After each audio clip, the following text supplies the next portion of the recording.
Hi everyone, I'm Scott from the Old Curiosity Shop, and I'm back with another shopping trip. Now that wind has already blown off my toupee and I'm not taking any chances, so I don't care what I look like. Let's hit it! There's an old curiosity shop.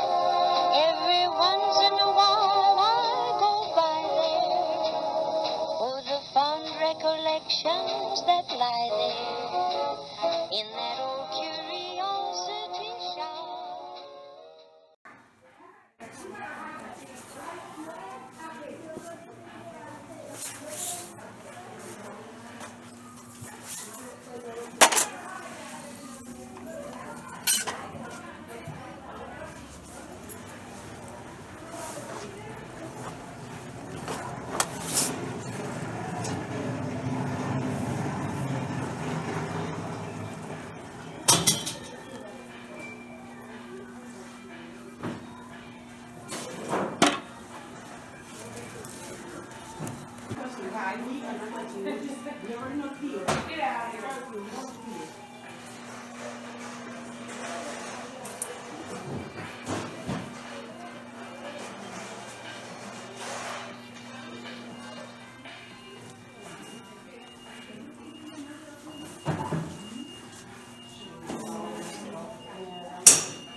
Well, there's a first. I haven't seen that before in public.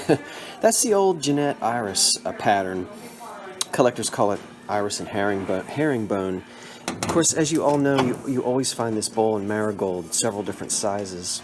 But here it is frosted with its matching candlesticks, and it has this, not really flashed on, but just some cold painted red highlights with double candlesticks. I'm not going to purchase this. It has very little value, and I'm not a huge fan of this kind of frosted glass. It just looks dirty. I know it can be cleaned, but it's just not something that I want to mess with. So remember, they reproduced this in the 70s. This is older, but I don't know. Frosted, it's not a big hit with me. So we'll pass and put it back. Aww.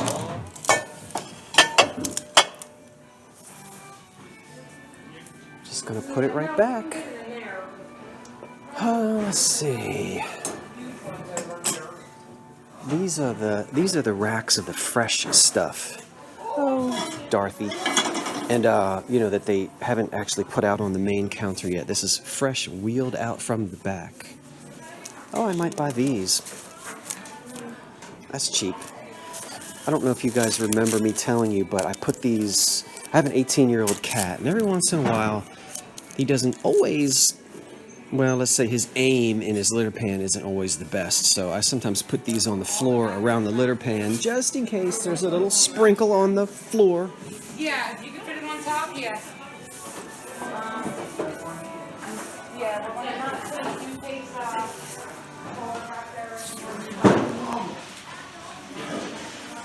Okay, let's keep shopping.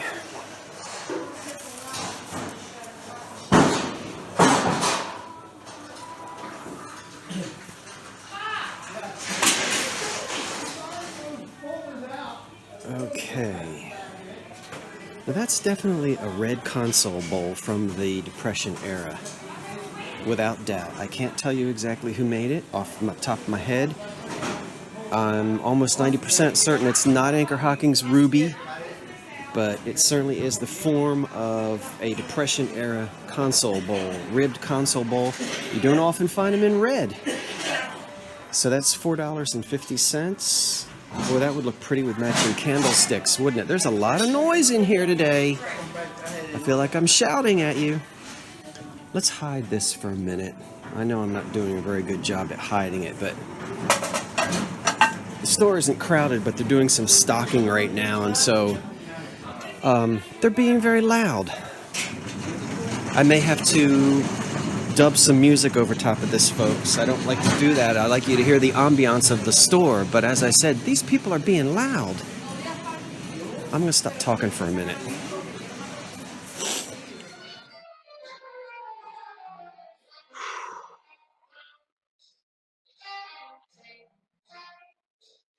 That was one noisy store. Let's just all have a second here. Calm down. A lot of noise in that store. Anyway, did I or did I not buy that ruby red console bowl that I just hid, that you saw me hide? Of course I did. Now, it was $4.50. But it's one of those things, I knew if I didn't purchase it, I would be mad at myself. Because I seldom find console bowls in red. Now, red depression glass isn't rare, it was more expensive to produce because there's usually gold in small amounts of gold, but nevertheless metallic gold was used to achieve certain colors of red. I think you could also use copper. I think in some metallic copper will also produce a another color of red glass, but there's probably gold in this, small amount, so it was a little more expensive to produce. So this, I don't know how well you can see it. It has a ribbed pattern here, and it's not etched, but it's nicely sort of scalloped, I guess, around the outside. And that I just did that to do it. Doesn't mean anything. And it's just really a nice console bowl, nice heavy depression glass console bowl.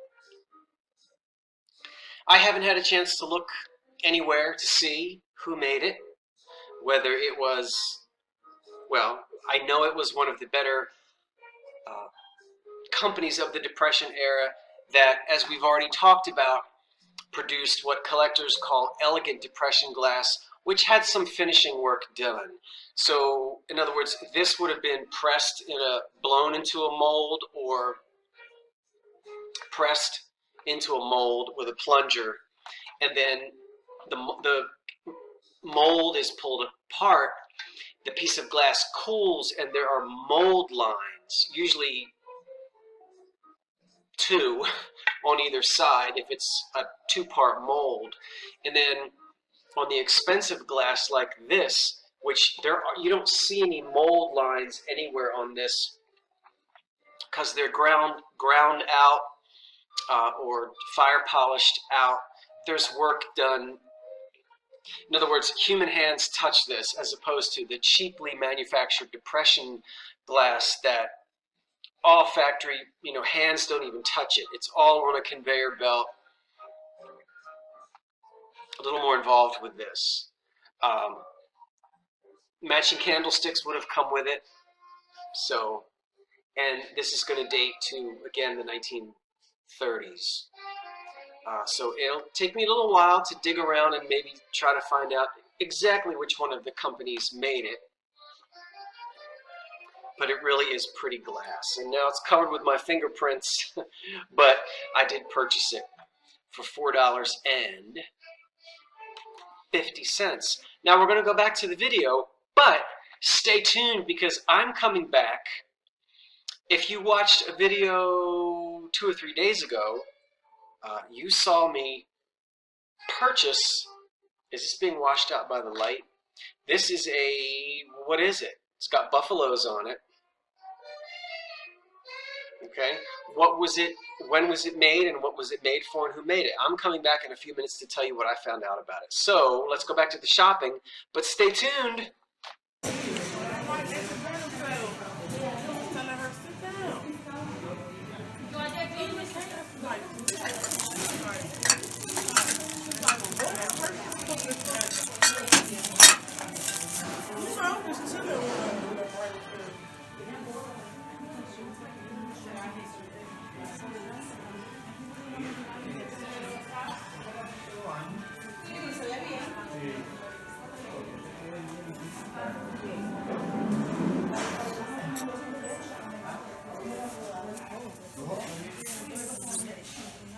They don't understand that. They think we want to be here forever. By 6 o'clock, I was already at 6:05.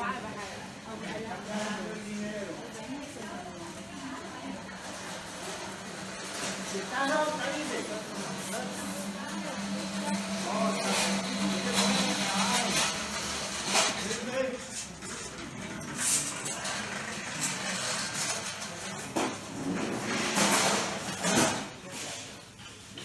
Luna, ¿qué pasó? Yo creía que te iba para allá, no te vi ahí. No, estaba buscando algo. Oh, speak of the devil and up it pops. We were just talking about this on the back of the store. Here it is, same bowl in marigold. Actually, no, I'm sorry.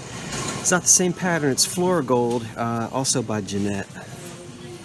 And this is that stuff that was made later, after the Depression. But anyway, same maker as the Iris bowl. And, Okay. I'm not seeing a whole lot in here today, but I'm really thinking about that red console bowl.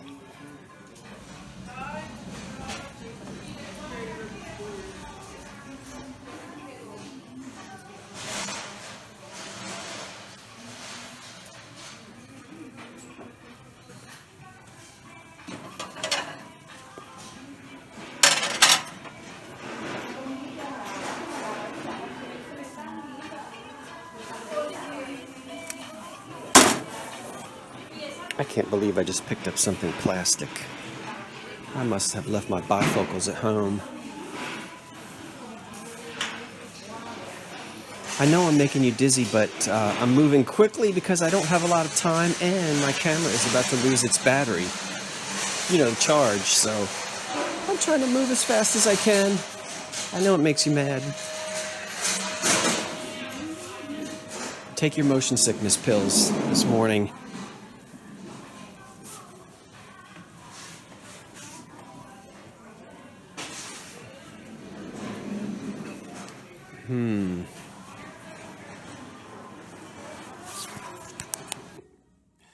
Well, I'm back, and hopefully the audio on this portion is going to be better than the audio on the last.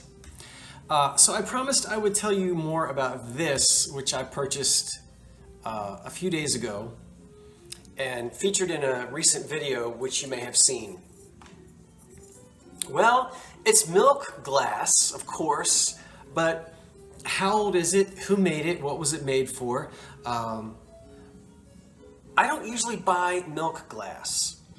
It's just, it doesn't speak to me. I know a lot of you collect it, but we all have different likes and dislikes, and milk glass just kind of doesn't do it for me. But this particular piece I was attracted to because of the buffalo heads, and I'll zoom in here and let you see them. See the buffalo? And he's got sort of green paint over him, or she, and here. So there are 3 embossed buffalo heads in the pattern. And then all this other, you know, fleur-de-lis and fancy scroll work and whatnot, with the green, the light green applied paint, and some gilding. And a lot of times this gilding and the applied paint comes off pretty easily. I knew nothing about it. I looked at it and said, well, it's milk glass. And it was blown in a mold or made in a mold. It has 3 mold lines on it. So it was a 3-part mold. And I thought, maybe it dates to about 1910 or so. I really didn't know anything about this mark on the bottom, which is the letter M, right? We just see an M. So it wasn't very expensive, and I figured it must have had a stopper, and it did at one time have a stopper, which is long gone. But I bought it anyway and did a little research, and from what I can tell, and I may be wrong, of course, but this M, I believe, stands for the Maryland Glass Corporation, which was in business from 1907 until 1956. Now, I looked all this up on the internet, The company started out as the Emerson Drug Company, I think, I read. And they made a lot of glass jars and glass bottles in cobalt blue, but they did make glass for barbershops. And I believe this to be a container that would have been used in a barbershop. It did originally have a stopper, and it was probably used. Now remember, barbershops in those days would have been for men, which they would have come in and not only gotten haircuts but shaves as well, which I am in need of.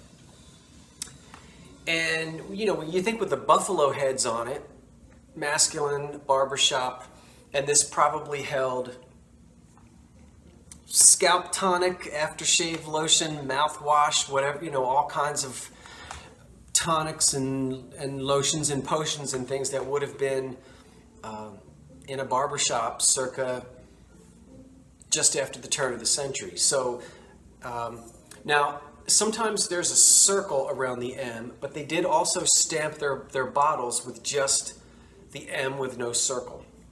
So the company started in 1907, and so this is early, so this probably dates to some, you know, before 1925. I'd say anywhere from 1907 up to the early 20s. And I think that's who made it. I think that's when it was made, and I think that's what it was made for. So that's the research that I did. If anybody has done any research or knows differently and can give me your sources, I would love to know. I'm going to sell it. I've got to get the photographs of it and get it listed in the eBay shop, but I wanted to just come back and tell you that that's what it is. So I know it's kind of washed out. You can't see it very well in the light, but I really like the buffalo heads and the green paint that's on there. And can't you just see this, you know, on the shelves in a man's barbershop circa 1912, 1916, 1917? Yeah, that's really neat. Okay, all right, so let's get back to the store. Here's a little trick that I use to determine the difference between Indiana's Tierra sandwich and the earlier Anchor Hocking's sandwich glass pattern. Look at the flowers on the base of the foot of this little sherbet, and you'll notice that the flowers, the outline of the flowers are double lines. The Indiana Tierra glass is one line on the outline of the flowers, and Anchor Hocking is two lines. So Anchor Hocking is two words, and the flowers have two lines. Good way to remember it. So it's not Duncan Miller's sandwich, it's not Indiana Tierra sandwich, it's Anchor Hocking sandwich. And I'm going right now to get myself a tuna sandwich. I'm hungry. I'm actually very frightened by this.